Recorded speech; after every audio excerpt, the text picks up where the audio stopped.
E aí, pessoal, vamos lá continuar a estudar esse processo maravilhoso que é o processo do trabalho, que é a matéria mais importante do ordenamento jurídico, não é verdade? Concorda comigo? Então, vamos continuar. Falando ainda de procedimentos especiais, na aula passada nós vimos o inquérito para apuração da falta grave e também a ação rescisória. Estudamos bastante e a única informação que faltou na aula passada sobre a ação rescisória, pessoal, foi o depósito prévio. A ação rescisória é necessário depositar 20% do valor da causa. Quem vai nos dizer isso é o artigo 836 da CLT. Se a banca te perguntar que é 5% de acordo com o CPC, você vai dizer que isso está errado, porque nós só utilizamos de maneira subsidiária quando não há previsão na CLT. E nesse sentido, a CLT não é omissa. Ela diz que o depósito prévio será de 20%, salvo prova de miserabilidade do autor da ação rescisória, ok? Então, dê uma lida lá no artigo 836 da CLT, que vai dizer sobre o depósito prévio. Hoje nós vamos continuar a falar sobre procedimentos especiais, mas agora sobre o mandado de segurança. O mandado de segurança, gente, é uma ação constitucional que visa assegurar direito líquido e certo, não amparado por habeas corpus ou habeas data. Está previsto no artigo 5º, 69 e 70 da Constituição Federal e na Lei 12.016 de 2009. Então, e fora várias súmulas e orientações jurisprudenciais no processo do trabalho. Então, a primeira coisa que a gente tem que pensar dessa ação, vamos colocar aqui as características dessa ação, é que é uma ação constitucional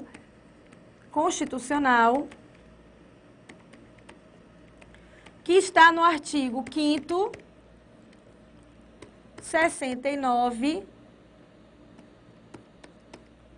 e 70 da Constituição Federal.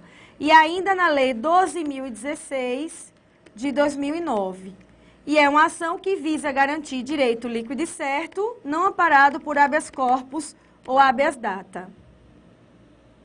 Direito líquido e certo. Praticado esse ato por uma autoridade coatora que agiu com ilegalidade ou abuso de poder. Que agiu com ilegalidade ou abuso de poder. Tá? Então, essa autoridade coatora agiu com ilegalidade ou com abuso de poder. E a legitimidade para impetrar o mandado de segurança é tanto da pessoa física como da pessoa jurídica. Então, a legitimidade ativa para ajuizar essa ação constitucional é tanto da pessoa física como da pessoa jurídica.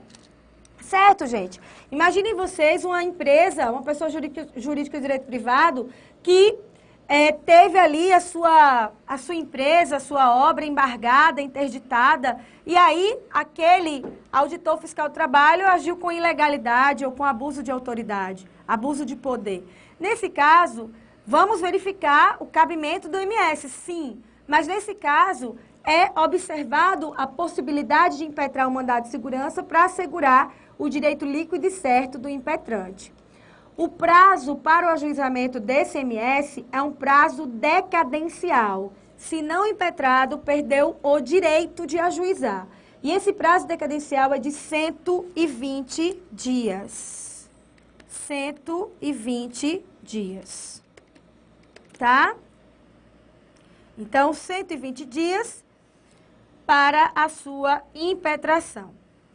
Quanto à questão da competência, pode ser tanto na vara, como no TRT, como no TST.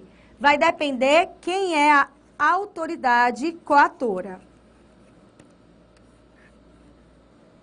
Por quê? Se a autoridade coatora for alguém da fiscalização do trabalho, esse mandado de segurança será impetrado perante a vara do trabalho. Uma vez que a gente viu lá incompetência em razão da função, que a Constituição Federal foi alterada pela Emenda Constitucional 45 de 2004 e veio a possibilidade da Justiça do Trabalho processar e julgar questões relacionadas à fiscalização do trabalho. E na aula que eu expliquei isso para vocês, eu expliquei que, então, é possível impetrar um mandado de segurança na vara do trabalho. Desde quando, professora? Desde 2004. Como, professora? Desde que a autoridade coatora seja alguém da fiscalização do trabalho. Agora, se a autoridade coatora é o juiz do trabalho, você vai impetrar esse MS no TRT. Se a autoridade coatora é o juiz do trabalho. Ou naqueles casos em que o juiz de direito é investido na jurisdição trabalhista. Mas se a autoridade coatora for alguém do TRT, ou servidor ou desembargador, onde que nós impetraremos o nosso MS? No próprio TRT.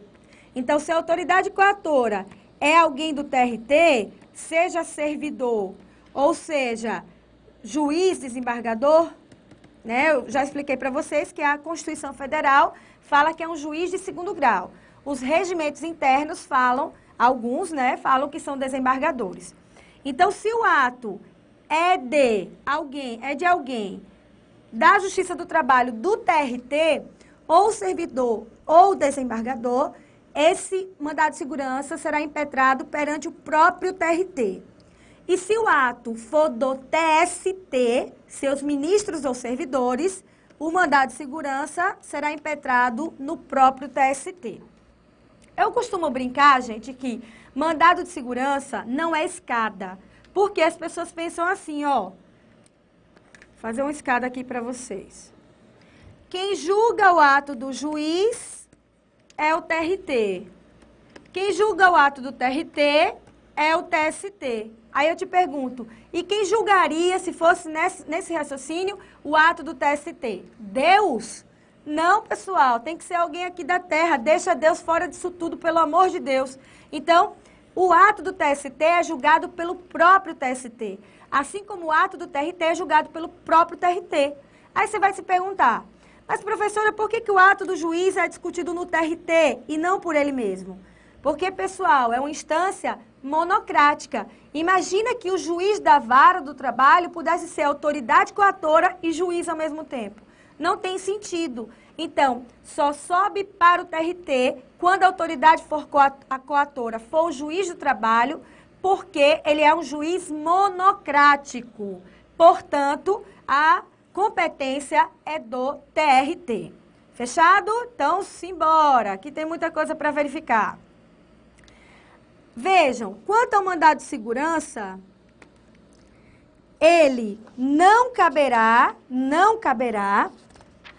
quando tem aqui. Então, vamos lá. Mandado de segurança não caberá quando? Quando tiver recurso próprio. Quando a decisão tiver recurso próprio, você jamais pensará em mandado de segurança, tá? Quando tem recurso próprio, não terá mandado de segurança. Também, pessoal, quando tiver, mesmo que seja um recurso administrativo com efeito suspensivo, a lei do MS vai dizer que não caberá mandado de segurança. Também não cabe quando a ação já transitou em julgado. Também não caberá quando a ação transitar em julgado, ok? Também não caberá quando aqui tiver o seguinte raciocínio, vejam só. Lembra que eu falei para vocês na execução da súmula 417? Quando o juiz manda penhorar algo diferente do que o executado indicou, numa execução definitiva, o juiz desconsiderou, então o executado indicou lá os bens da empresa. Nesse caso, há o rol preferencial. O fato do juiz desconsiderar essa penhora e lá na conta do executado não ferirá direito líquido e certo, uma vez que existe um rol preferencial na penhora. Então, vou botar aqui execução definitiva para vocês entenderem. Então, não caberá mandado de segurança. Também não caberá o mandado de segurança a possibilidade da OJ 64 da SDI 2. Vejam só.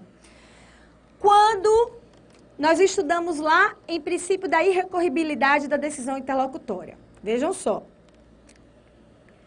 Quando o juiz ajuizou uma ação e houve uma antecipação de tutela antes da sentença. Essa decisão é uma decisão interlocutória.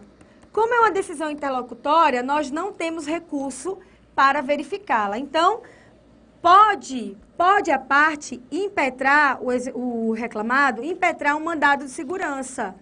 Só que, gente, se esse juiz mandou antecipar os efeitos da tutela, mandando reintegrar um empregado estável, não caberá o mandado de segurança, tá? Por quê? Porque o empregador não tem o direito líquido e certo de não manter essa pessoa no seu quadro. Pelo contrário, quem tem o direito líquido e certo de trabalhar é quem tem estabilidade. Então, essa OJ 64 da SDI 2, ela vai dizer que não fere direito líquido e certo o fato do juiz mandar reintegrar um empregado que efetivamente tem estabilidade. Vamos olhar no quadro. Não fere direito líquido e certo a concessão de tutela antecipada para a reintegração de empregado protegido por estabilidade provisória decorrente da lei ou norma coletiva, ok? Beleza. Do mesmo modo, nessa mesma linha, é o J65, ó. Ressalvada a hipótese 494 da CLT, não fere direito líquido e certo a determinação liminar de reintegração de emprego de dirigente sindical em face da previsão do inciso 10 do artigo 659 da CLT. Gente, aqui a gente tem que conjugar com a OJ que nós já vimos, que é a 137 da SDI 2. Se o empregador suspendeu o empregado para ajuizar o inquérito, ele tem o direito líquido e certo de manter esse empregado suspenso até a decisão final da Justiça do Trabalho. Mas tem que conjugar lá com aquela súmula. Ele tem o direito líquido e certo de manter esse empregado afastado até a decisão final, tá? Então, tem que pegar o J 137 da SDI 2 para verificar também, tá? Não cabe mandado de segurança contra a decisão judicial passível de reforma mediante recurso próprio. Foi o que eu falei para vocês. Quando existir uma decisão que tenha recurso próprio, não caberá o mandado de segurança, ok? Agora vejam só. OJ 99 da SDI 2, continua no quadro.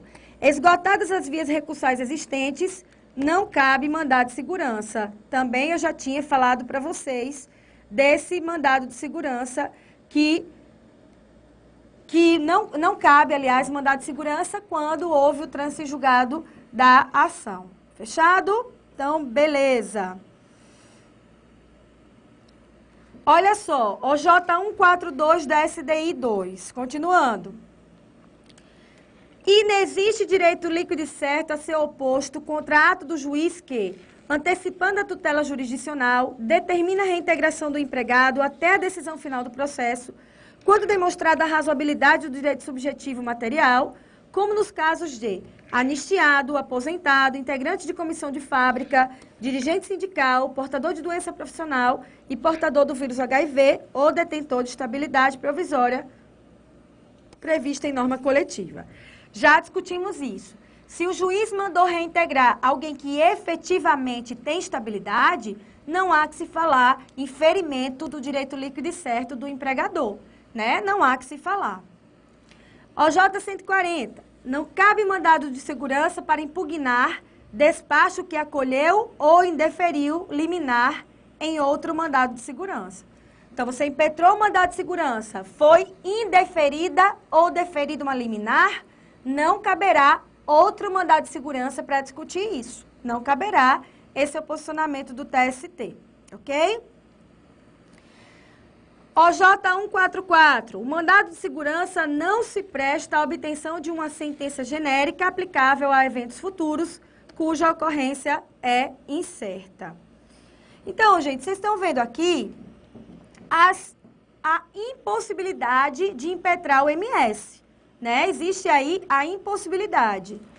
Mas, agora vamos ver as possibilidades do MS. Então, vimos aqui exemplos de impossibilidade, mas agora veremos exemplos de possibilidade do MS. A primeira delas, nós já falamos.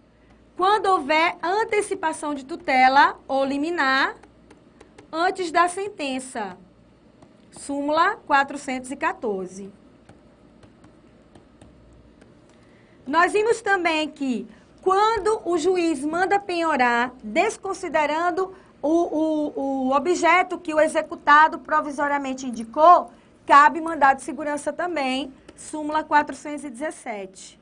Então, o executado provisoriamente indicou um bem à penhora, o juiz desconsiderou e foi na conta dele. Nesse caso, ele tem o direito líquido e certo de manter ali uma execução menos gravosa para ele. Cabe MS também de outra possibilidade que nós já estudamos, na OJ 153 da SDI 2, ou seja, quando tiver penhora na conta salário do executado, ok? Também caberá o mandado de segurança naquela outra possibilidade da OJ 98 da SDI 2, que também já estudamos aqui, No caso de o juiz mandar antecipar o valor da perícia, antes da realização da perícia, caberá mandado de segurança. Ok, beleza. Então, vamos aqui continuar com o nosso mandado de segurança. Vejam só, gente. Também é bom lembrar algo que eu já falei para vocês, que inexiste direito líquido e certo da parte quando o juiz não homologa o acordo. Lembram disso? Quando o juiz não homologa o acordo, não há direito líquido e certo da parte. Fechado? E também, questãozinha bacana para a gente aqui, é que no mandado de segurança não cabe honorário advocatício sucumbencial. Isso é a letra da lei 12.016 de 2009, que vai dizer, no mandado de segurança não cabe honorário advocatício sucumbencial. Fechado? Então, é isso. O mandado de segurança começou na vara, cabe o que da vara? RO, depois RR. Mandado de segurança começou no TRT, cabe o que para o TST? Recurso ordinário, aquilo tudo que nós já conversamos. Fechado? Então, vamos agora para a ação de cumprimento. Ação de cumprimento que vai estar no artigo 372 da CLT, tá? Então, vamos ver aqui a ação de cumprimento. Vamos lá. Essa ação, gente, ela está no artigo 872 da CLT, que vai dizer assim: celebrado o acordo ou transitado em julgado a decisão, seguir-se-á seu cumprimento até as penas estabelecidas nesse título. O que acontece no parágrafo único desse artigo? Vai dizer o seguinte: essa ação de cumprimento, ela visa fazer cumprir uma sentença normativa que adveio de um dissídio coletivo ou até mesmo acordo, convenção coletiva de trabalho, tá? Então, é uma ação típica da vara do trabalho, que geralmente é utilizada para fazer cumprir sentença normativa. Tá? Então, inevitavelmente, nós vamos falar sobre o dissídio coletivo. Por quê? Nós temos aqui, como regra, a ação de cumprimento ajuizada para fazer cumprir a sentença normativa. Como eu falei para vocês, é possível ajuizá-la para fazer cumprir acordo, convenção coletiva. A legitimidade dessa ação de cumprimento, ela é tanto do empregado como do sindicato que representa essa categoria, tá? Mas, inevitavelmente, quando falamos em ação de cumprimento, falamos em dissídio coletivo. Por quê? Vejam só, Olha o que a súmula 246 vai falar. É dispensável o trânsito em julgado da sentença normativa para a propositura da ação de cumprimento.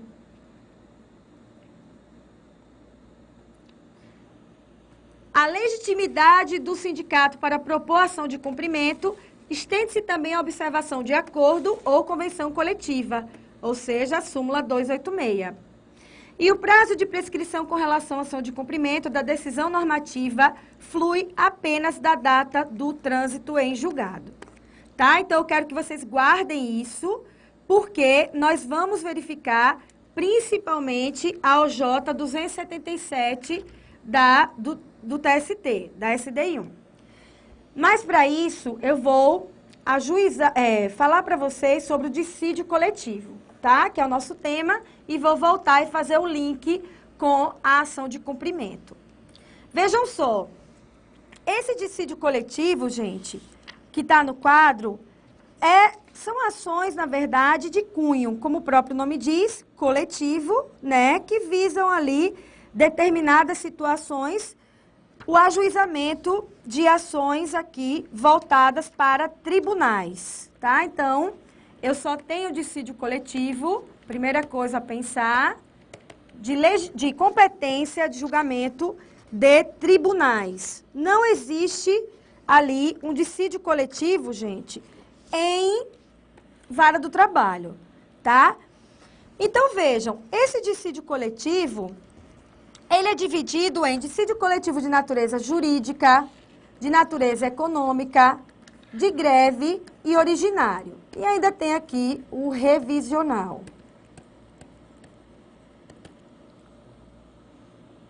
Tá?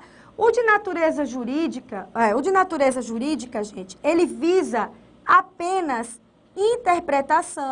a interpretação de cláusulas de sentença normativa é possível, de acordos coletivos, de convenções coletivas ou até mesmo de lei, mas lei muito específica. Então, esse dissídio coletivo, ele visa o quê? Interpretar que o TRT ou o TST interprete determinada norma. Não pode ser uma norma genérica. Ei, TST, interpreta a CLT inteira para mim. Não, são normas específicas. O nosso posicionamento aqui pode ser de lei, mas uma lei muito específica ali de determinada categoria. Ou seja, esse dissídio só visa tão somente interpretação ali de normas, tá? Enquanto que o de natureza econômica são aquelas destinadas à criação de normas,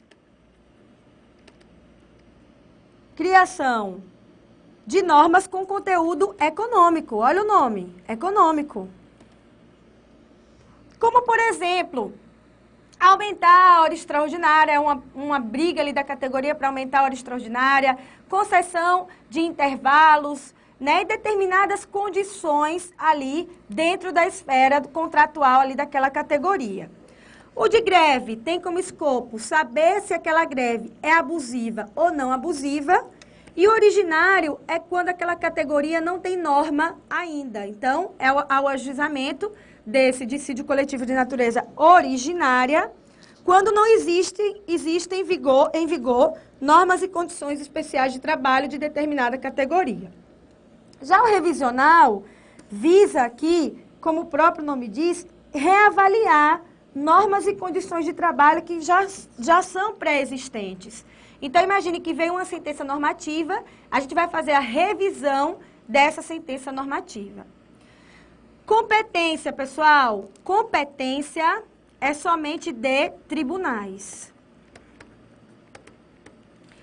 Se a questão envolver apenas uma região, então imagine uma greve de todo o estado de Goiás, será ajuizado no TRT.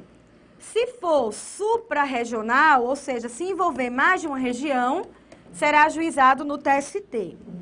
No entanto, gente, se for suprarregional, envolver mais de uma região, mas essas regiões são as regiões de São Paulo, segunda na capital e 15ª em Campinas, não sobe para o TST, fica no TRT da segunda região, tá? De outro modo, todas as outras envolvendo mais de uma região, subirá para o TST. Fechado? Então, beleza. Legitimidade para ajuizar esse dissídio, né? Nós temos aqui os sindicatos, que é a regra, os sindicatos, os empregadores, comissão de trabalhadores, quando no dissídio coletivo, na questão da greve, não haja sindicato organizado pela categoria, e o Ministério Público do Trabalho, quando houver apenas e tão somente o dissídio coletivo de greve, tá? O Ministério Público do Trabalho, ele é legítimo para ajuizar o dissídio coletivo de greve lá no parágrafo 3º do 114 da Constituição Federal, quando a greve for no serviço essencial, ok? Beleza. Poder normativo da Justiça do Trabalho. Esse poder normativo da Justiça do Trabalho, gente, ele foi modificado com a emenda constitucional 45 de 2004, e que é o poder que a Justiça tem, que é uma função atípica, né? Pelo estabelecimento de normas. A Justiça do Trabalho pode estabelecer normas para solidificar uma categoria, para normatizar uma categoria inteira. Isso é um poder atípico, somente a Justiça do Trabalho quem tem. Só que esse poder, ele foi limitado com a Emenda Constitucional 45. Então, esse poder aqui, ele é limitado no sentido de que deverá ser observado aqui as questões anteriormente convencionadas. Antes, esse poder normativo era livre, era enorme. Hoje não, existe uma limitação ali do poder normativo da Justiça do Trabalho, tá? O artigo 858 da CLT vai dizer que a representação será apresentada em tantas vias quanto os reclamados e deverá conter. Aí vem todo o rol aqui de que tem a questão observada aqui pelo poder normativo da Justiça do Trabalho. Essa petição, gente, de acordo com o artigo 856, ela deve ser escrita também. Vejam o que diz o artigo 856. A instância será instaurada mediante representação escrita ao presidente do tribunal, poderá também ser instaurada por iniciativa do presidente ou ainda requerimento da Procuradoria do Trabalho, sempre que ocorrer suspensão do trabalho. Ou seja, aqui nós estamos falando de greve, que é uma exceção ao princípio do dispositivo. Fechado? Quanto ao dissídio revisional, está lá no artigo 873. Vocês têm que dar uma lida aqui e também no 874. Vai dizer assim, ó. Decorrido mais de um ano de sua vigência, caberá revisão das decisões que fixarem condições de trabalho, quando se tiverem modificadas circunstâncias que a ditaram, de modo que tais condições se hajam tornado injustas ou inaplicáveis. Olha só. Então, imagine que teve uma sentença normativa que tem validade de até 4 anos, tá? 4 anos. Mas essa validade da sentença foi colocada por 2 anos, certo? Imagine. Só que de um ano para o outro, gente, muita coisa muda, perde ali aquele poder econômico. E aí poderá ser ajuizado, depois de um ano, esse dissídio revisional do artigo 873 da CLT. Aí o 874 vai dizer assim, ó. A revisão poderá ser promovida por iniciativa do Tribunal Prolator, do MPT ou das associações sindicais de empregador ou de empregadores, no cumprimento da decisão, tá? Então, aqui nós temos a questão do dissídio revisional. A OJ 277 que eu queria falar para vocês é o seguinte.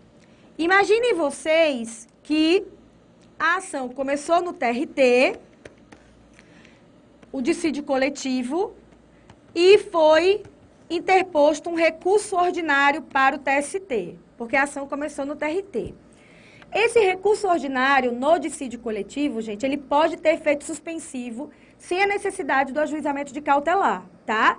Mas as cláusulas da sentença normativa que não foram dadas efeito suspensivo, pode ser alvo de ação de cumprimento. Então, ó, tá pendente de um recurso, a parte vai aqui na vara do trabalho, que é competente para julgar a ação de cumprimento, e pede a ação de cumprimento, ou o empregado ou o sindicato. A legitimidade é concorrente.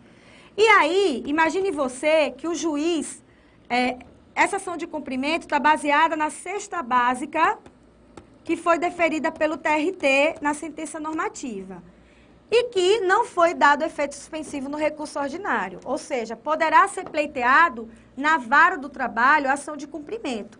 E aí vem tramitando essa ação de cumprimento lá no TST, quando do julgamento do RO, resolve extinguir aquele dissídio coletivo, uma vez que, por exemplo, não observou como um acordo, que é um pressuposto, um requisito lá da Constituição Federal.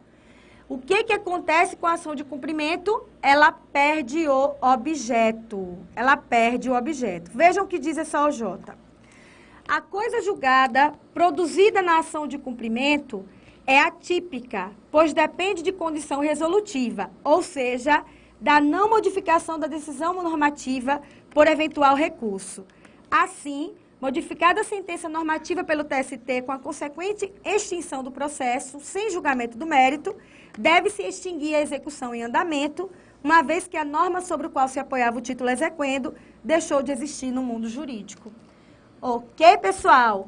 A ação de cumprimento e dissídio coletivo, claro que de uma forma, aí só para vocês terem uma noção mesmo, né, do que vem a ser, e deem uma lida nesses artigos, nas súmulas e OJs que eu passei. Vamos fazer na próxima aula as questões sobre procedimentos especiais. Um abração!